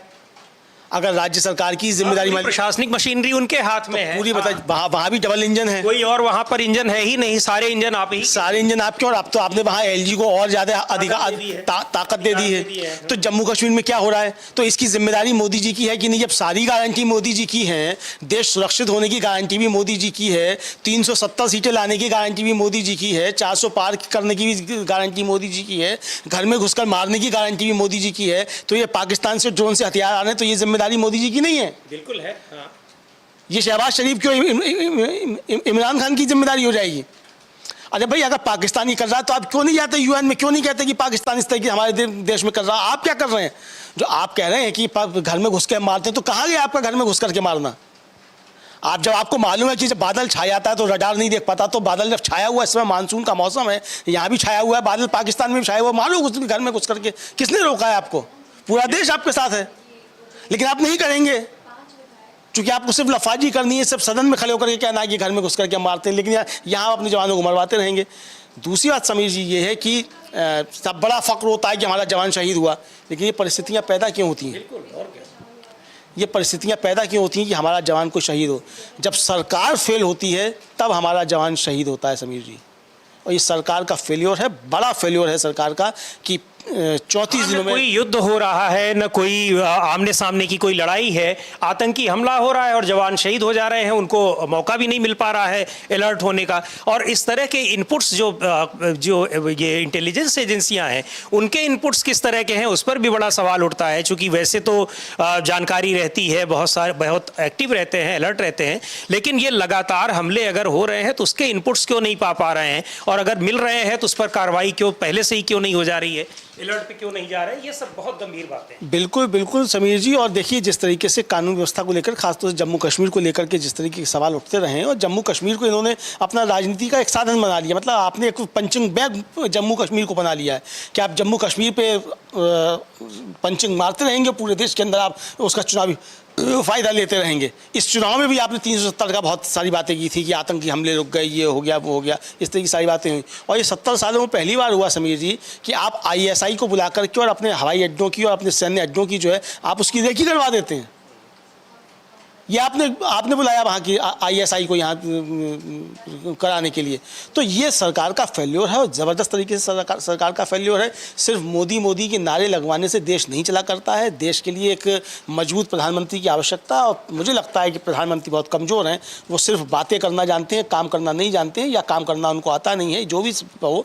या कमज़ोर प्रधानमंत्री हैं तो लोग काम नहीं करने देते हैं। अब तो खैर कमज़ोर सरकार है, अब तो सहयोगी दलों का भी दबाव है तो और ज़्यादा कमज़ोरियाँ आएंगी। लेकिन ये कमज़ोरियाँ, आपकी कमजोरियों का दंड ये देश क्यों भुगते? हाँ, कमजोरी ठीक है, लेकिन इस तरह के फैसलों में तो मुझे नहीं लगता कि सहयोगी दल हो या विपक्षी, यहाँ तक कि विपक्षी भी है, अगर वो कोई बड़ी कार्रवाई करते हैं तो उसमें किसी का सहयोग नहीं होगा।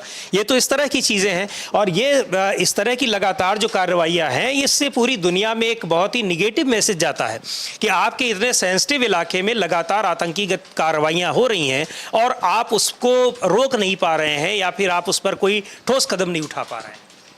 बिल्कुल, और ठोस कदम नहीं उठा रहे हैं। आतंकी घटनाएं लगातार बढ़ रही हैं और फिर बात वही आती है कि 5 अगस्त आएगा, आप बड़ा जश्न मनाएंगे साहब 370 ख़त्म करने का।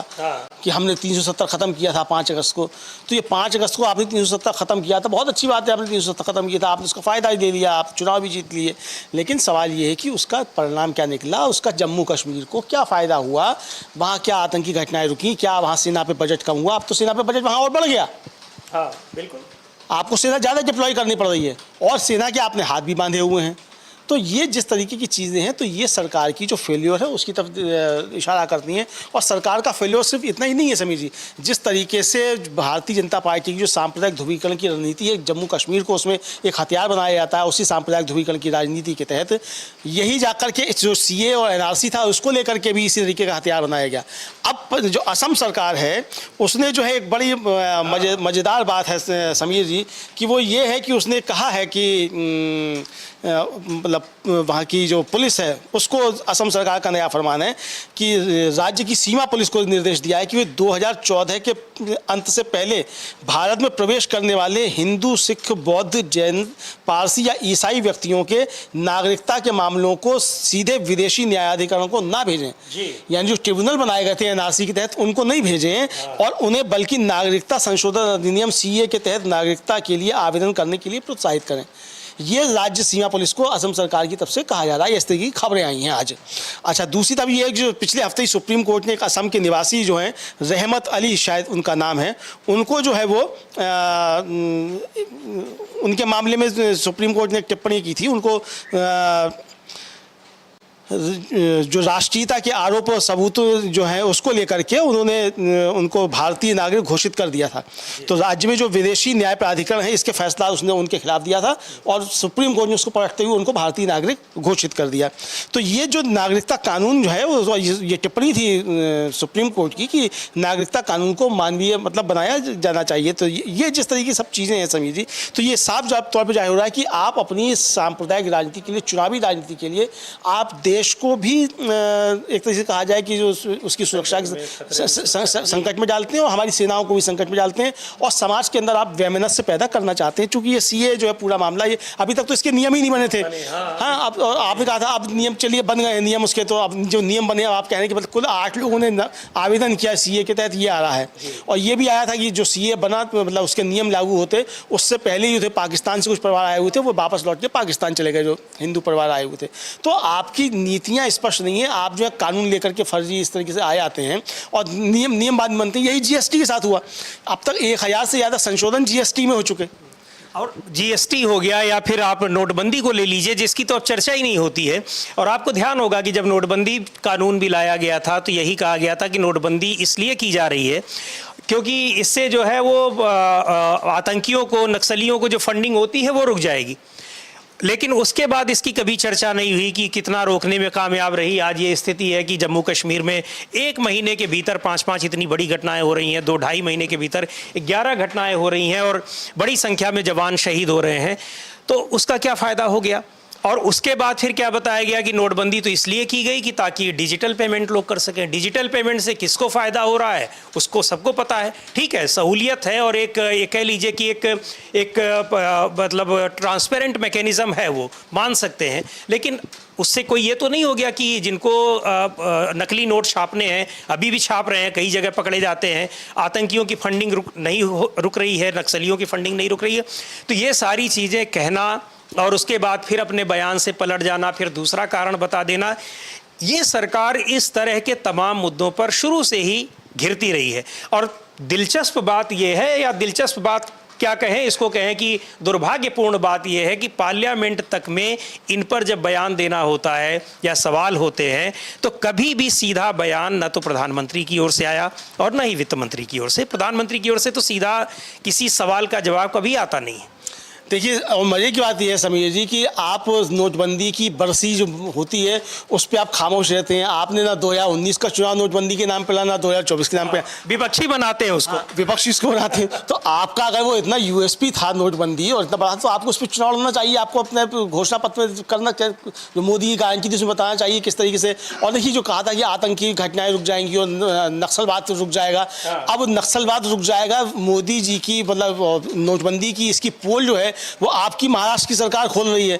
अब वो अर्बन नक्सल के लिए जो फंडिंग होती है उसको लेकर के वहाँ एक कानून लेकर के आने वाली है। यानी कि वो बताने की कोशिश कर रही है महाराष्ट्र की सरकार कि मोदी जी फेल हो गए हैं नक्सलवाद के मामले पे, तो अर्बन नक्सल के लिए लेकर के आएगा। तो ये अच्छा, जो डिजिटल लेन देन की बात थी साहब, डिजिटल लेन देन पेटीएम का जो मामला सामने आया, उसको जो रोक लगी है उस पर, ये क्या था?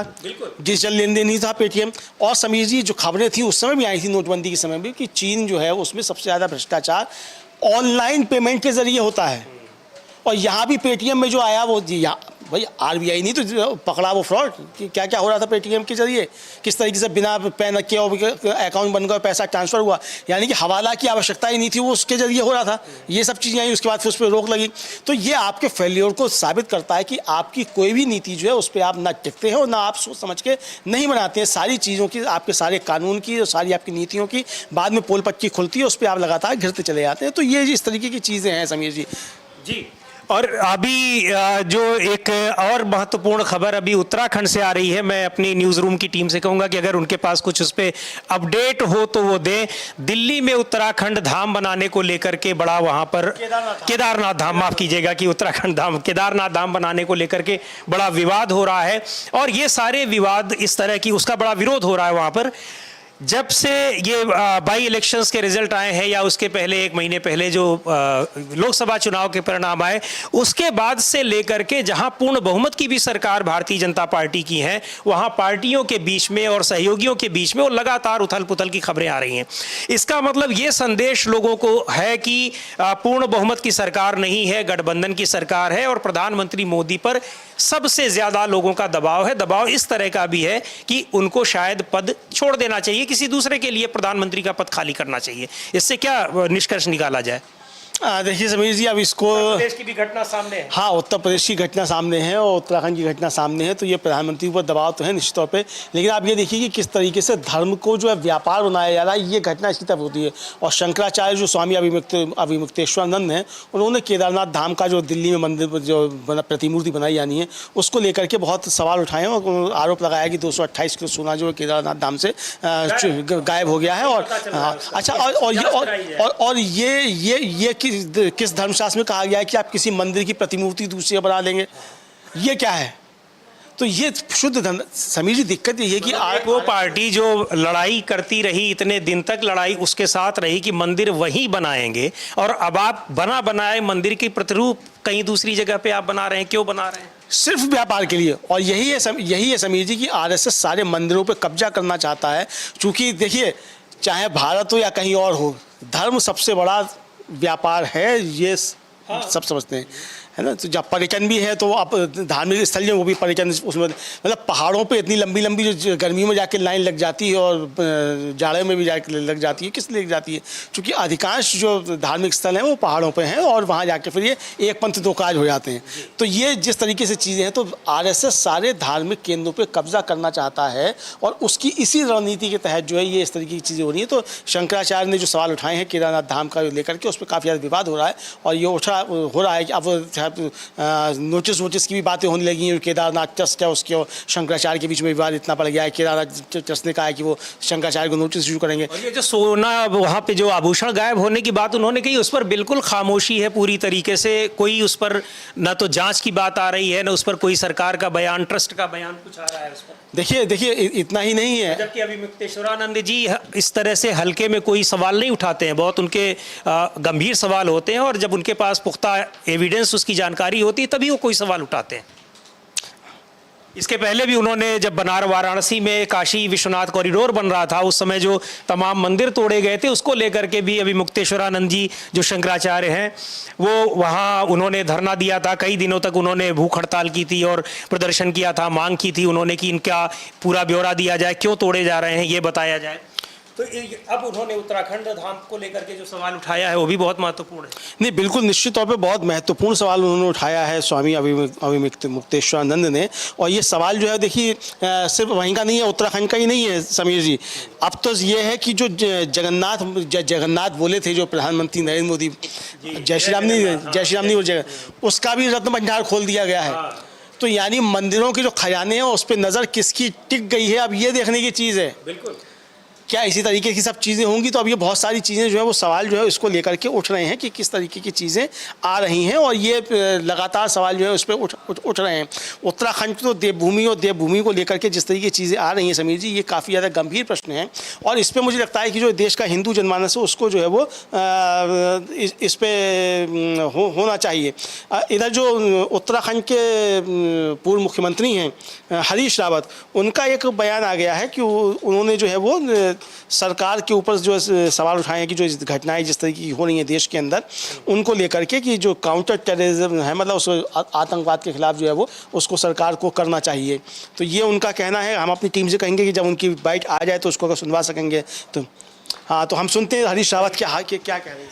हरीश रावत की, कांग्रेस के पूर्व, उत्तराखंड के पूर्व मुख्यमंत्री, अगर उनकी बाइट हो तो टीम उसको यहाँ पर ले आए स्क्रीन पे। हाँ, उनका आक्रमण हुआ था, गंभीर रूप से घायल थे। मुझे क्या तत्कालिक स्थिति मालूम नहीं है, लेकिन गंभीर रूप से घायल थे। लगातार हमले हो रहे हैं आतंकवादियों के, जो शहीद हो रहे हैं हमारे जवानों। यही आतंकवाद पर हम कहना चाहते हैं कि सरकार प्रभावी कदम उठाए और जो भी कदम उठाएगी हम भी उनके साथ हैं आतंकवाद की समाप्ति के लिए। और ये पाकिस्तान स्पॉन्सर्ड आतंकवाद है, समाप्ति के लिए जो भी कदम उठाएंगे हम सरकार के साथ है। लेकिन कदम तो सरकार को उठाने पड़ेंगे और इस समय आतंकवाद बड़ा है, जिससे लग रहा है कि जो प्रशासनिक व्यवस्था वहाँ की गई है वो प्रशासनिक व्यवस्था पर्याप्त नहीं है। उत्तराखंड के भी 5 जवान शहीद हुए। अब ये मैं वही कह रहा हूँ, बड़ी चिंताजनक स्थिति है। राहुल जी, बिहार में वीआईपी पार्टी के चीफ है मुकेश सहनी, इनके पिताजी की आज हत्या हो गई है, छत सब मिला है इनका दरभंगा में। हाँ, ये बहुत चिंताजनक स्थिति है और जिस तरीके से राजनीतिक व्यक्तियों पर हमले हो रहे हैं, हिंसा का राजनीति के अंदर, लोकतंत्र के अंदर कोई स्थान नहीं।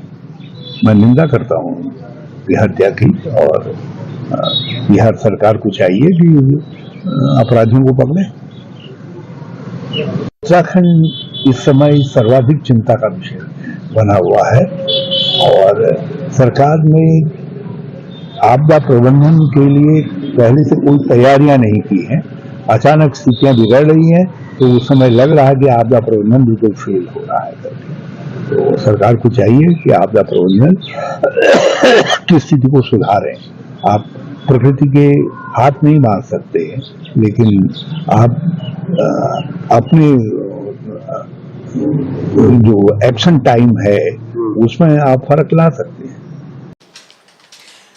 उत्तराखंड के पूर्व मुख्यमंत्री हरीश रावत आतंकवादी घटनाओं पर जो लगातार हो रही हैं उस पर चिंता जता रहे थे। जैसे अभी उनकी पार्टी के नेता राहुल गांधी का भी ट्वीट हम लोगों ने दिखाया था, उन्होंने भी चिंता जताई। हरीश रावत भी यही कह रहे हैं कि ये घटनाएं ये बता रही हैं कि वहाँ जिस तरह का प्रशासनिक तंत्र काम कर रहा है, इसका मतलब वो मजबूत नहीं है, मजबूती से काम नहीं कर रहा है, उसकी कार्यप्रणाली ठीक नहीं है। उन्होंने बिहार की घटना पर भी चिंता जताई। तो ये चिंताएं क्या केवल विपक्ष को दिख रही हैं? सरकार को ये चिंताएं भी दिखनी चाहिए। अब तक रक्षा मंत्री का भी बयान आना चाहिए था, मुझे लगता है कि अभी शायद कोई बयान नहीं आया है। तो क्या लग रहा है कि क्या ठोस कुछ कार्रवाई कर रही है, या फिर जैसे आपको ध्यान होगा कि पुलवामा में जब घटना हुई थी और वहाँ पर हमारे सुरक्षाकर्मी सेना के जवानों पर हमला हुआ था, बड़ी 40 जवान वहाँ पर शहीद हुए थे, उसके कई दिनों बाद अचानक से ये खबर आई कि सर्जिकल स्ट्राइक की गई है और पूरा वहाँ पर जिसको कहा जाता है कि घर में घुस कर मारने वाला जो मुहावरा वहीं से आया था। तो क्या लगता है कि ये किसी बड़ी कार्रवाई में मोदी जी उनके दिमाग में चल रहा है और बड़ी कार्रवाई की तैयारी में है, या फिर इसको कैसे देखा जाए? देखिए, बड़ी कार्रवाई करनी हो तो अब तक कर दे, 1 महीना बीत गया है, लगातार 5-5 हमले हो रहे हैं, कब होगी बड़ी कार्रवाई? सवाल ये समीर जी कि जब प्रधानमंत्री ने सदन में कहा कि उन्होंने भ्रष्टाचारियों पर कार्रवाई करने के लिए ईडी और सीबीआई को खुली छूट दे रखी है, तो जो आपने ईडी और सीबीआई को खुली छूट दे रखी है, तो घर में घुसकर मारने के लिए सेना को खुली छूट क्यों नहीं दी आपने? बिल्कुल, ये गंभीर सवाल नहीं है। आप जवानों को शहीद करवाते चले जा रहे हैं, आपकी नीतियों के कारण जवान शहीद हो रहे हैं, पाकिस्तान लगातार घर में घुस के हमले कर रहा है, ये सारी चीज़ें। उत्तराखंड की घटना को लेकर के शंकराचार्य जो है उन्होंने भी कुछ बातें कही, उसको भी हम सुनेंगे। लेकिन ये जिस तरीके से हरीश रावत ने सवाल उठाए, या राहुल गांधी ने सवाल उठाए, या सुप्रिया श्रीनेत ने जो अभी ट्वीट करके बताया कि कितनी घटनाएँ हो चुकी हैं 34 दिनों में, 5 बड़ी घटनाएँ जो जिस तरीके से हो चुकी हैं, ये सारे सवाल उठते हैं। और उत्तराखंड में जो मंदिर का मसला है समीर जी, उसको लेकर के भी शंकराचार्य ने काफ़ी गंभीर सवाल उठाए हैं, और इसको मुझे लगता है हिंदू क्या कह रहे हैं स्वामी अभिमुक्तेश्वरानंद जी शंकराचार्य? तो सोने का घोटाला हो गया, आप पत्रकार लोग क्यों नहीं उठाते हो? तो जब वहां पर घोटाला हो गया तो अब आप दिल्ली में केदारनाथ बना लोगे, वहां पर फिर दूसरा घोटाला करोगे। 228 किलो सोना केदारनाथ से गायब कर दिया गया, ये कहाँ का नियम है? क्यों नहीं उठाते हो प्रेस वाले इस बात को? आज तक कोई जांच तक नहीं बैठाई गई। 228 किलो सोना का घोटाला केदारनाथ में हो गया, कौन जिम्मेदार है? क्यों इस बारे में जांच नहीं होती है? क्यों भाई इस बारे में निर्णय नहीं होता है? और अब आप कहेंगे हम दिल्ली में ही केदारनाथ बना लेंगे, ये नहीं हो सकता। तो बड़ा आरोप लगा रहे हैं, और जैसा मैंने पहले कहा कि इनके आरोप जो हैं वो इतने हल्के फुल्के नहीं होते हैं, उनके पास पुख्ता उसकी जानकारी होती है, एविडेंस होते हैं तब। और वो मीडिया वालों को भी चैलेंज कर रहे हैं कि आपको ये काम करना चाहिए, आप उसका पता क्यों नहीं लगा रहे हैं? 228 किलो सोना बहुत ज़्यादा होता है, और ये जो उन्होंने कहा है, तो ये इसको लेकर के बिल्कुल खामोशी है। न तो केदारनाथ ट्रस्ट की ओर से कोई बयान आ रहा है या जाँच की बात कही जा रही है, न ही सरकार की तरफ से कही जा रही है। तो ये आरोप उनके जो है, इसका मतलब कि वो जानबूझ करके इंटेंशनली वो गायब किए गए हैं, गायब हुए नहीं हैं। गायब हुए हों तब भी महत्वपूर्ण है, और गायब किए गए हों तब भी। तो इसको किस तरीके से देखा जाए? इस पे ये किसकी जिम्मेदारी है बनती है?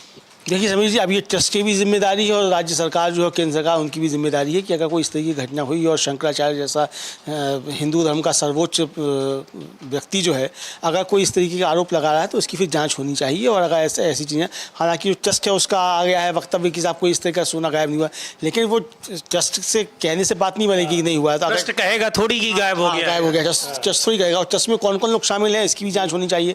तो ये एक जाँच का विषय है, उस पर जो है कम से कम FIR दर्ज हो, उस पर बाद में जांच हो। और 228 की सोना छोटी मोटा चीज़ नहीं है समीर जी, बहुत बड़ी चीज़ है। और यानी किस तरीके से हिंदुओं की आस्था के साथ खिलवाड़ किया जा रहा है, ये भी एक मसला है। तो ये गंभीर सवाल है, मुझे लगता है इन पर सरकार को करना चाहिए। अब सरकार करेगी या नहीं करेगी, इसको ठंडे बस्ते में डाल देगी और इस तरीके से मुद्दे बनते रहेंगे, ये उसकी अपनी रणनीति हो सकती है। लेकिन शंकराचार्य ने एक बहुत महत्वपूर्ण मुद्दा निश्चित तौर पर समीर जी उठाया है मुद्दा, और उससे बिहार का ये जो लॉ एंड ऑर्डर का मुद्दा है वो भी अपने आप में बहुत सारे सवाल खड़े कर रहा है। मुख्यमंत्री नीतीश कुमार की जो जिस तरह से पिछले कई महीनों से उनकी कार्यप्रणाली है उसको लेकर के सवाल उठ ही रहे हैं। लॉ एंड ऑर्डर और वहां पर भ्रष्टाचार, इन दोनों मुद्दों को लेकर के अब विपक्ष की राजनीति और भी तेज होने वाली है।